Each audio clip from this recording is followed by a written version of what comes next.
and welcome back to Classics and Ancient Mediterranean Studies 1103. I'm going to throw you a curveball on those myth questions and throw in a random trivia question.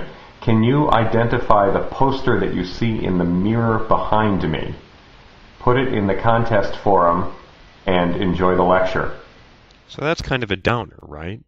It's a downer for Alcyone too, of course, because Ceyx is dead.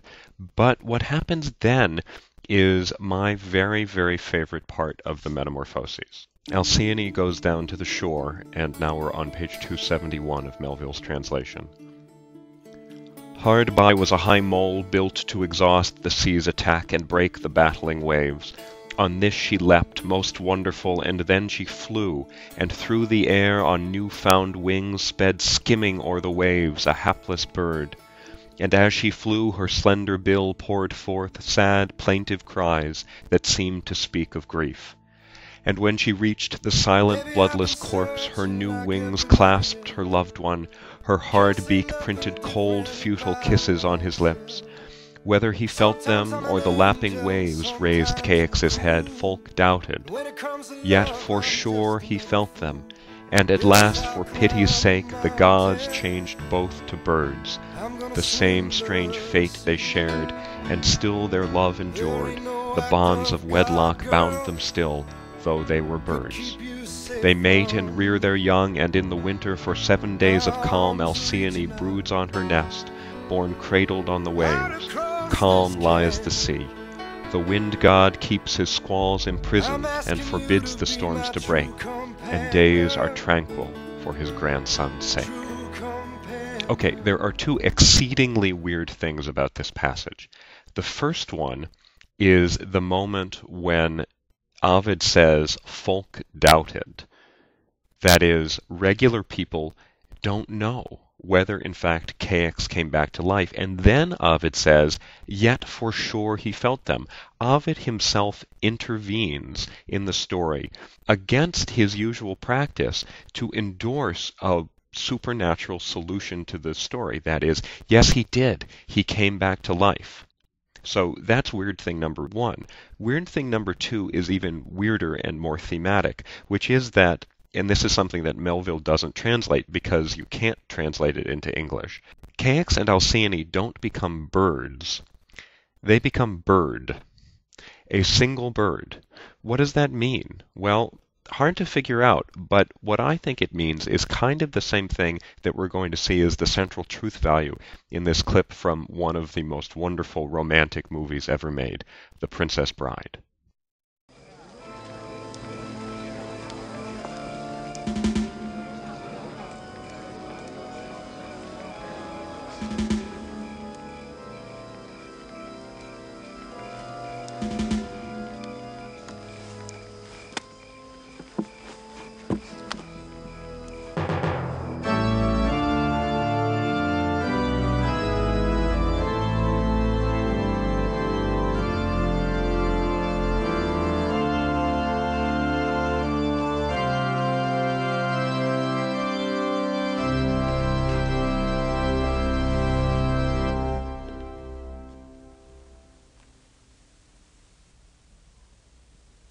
Marriage.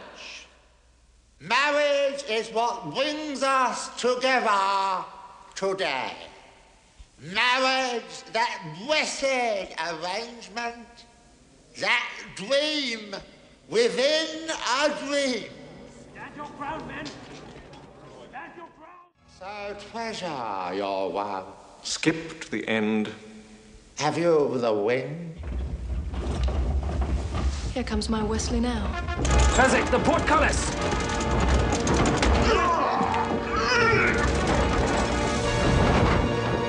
Your Wesley is dead. I killed him myself. Then why is there fear behind your eyes?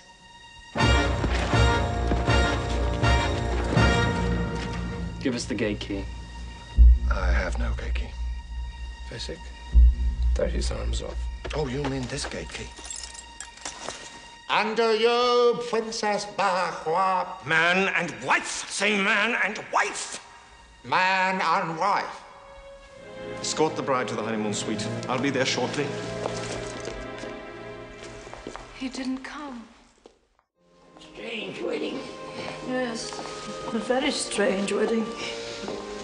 Come along.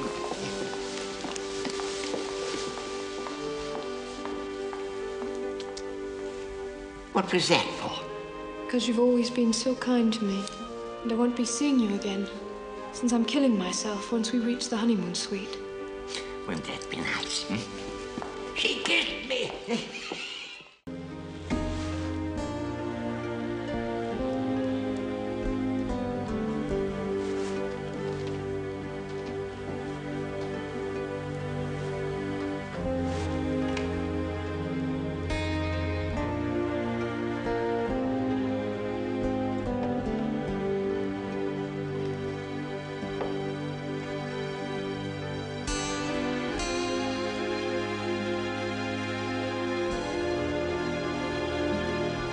There's a shortage of perfect breasts in this world. It would be a pity to damage yours.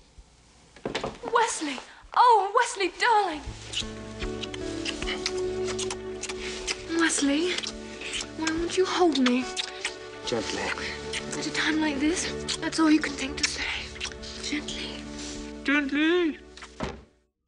The Princess Bride, as we just saw, is about having faith in the person you love, having faith that they love you, despite, and here's where the Princess Bride and the story of Ceyx and Alcyone come together so wonderfully, despite the fact that there really is no reason to have that faith at all. To put it very bluntly, people die. Wesley dies in the movie, Ceyx dies in the story of Ceyx and Alcyone, and yet we still get a happy ending in both of them. Why do we get that happy ending? Well, because if we didn't believe in the happy ending, we might as well just go kill ourselves. This is the kind of moment where I'm very glad I'm teaching mythology and not philosophy, because I think from a philosophical point of view, it's probably completely indefensible. But from a mythological point of view, it feels exactly right.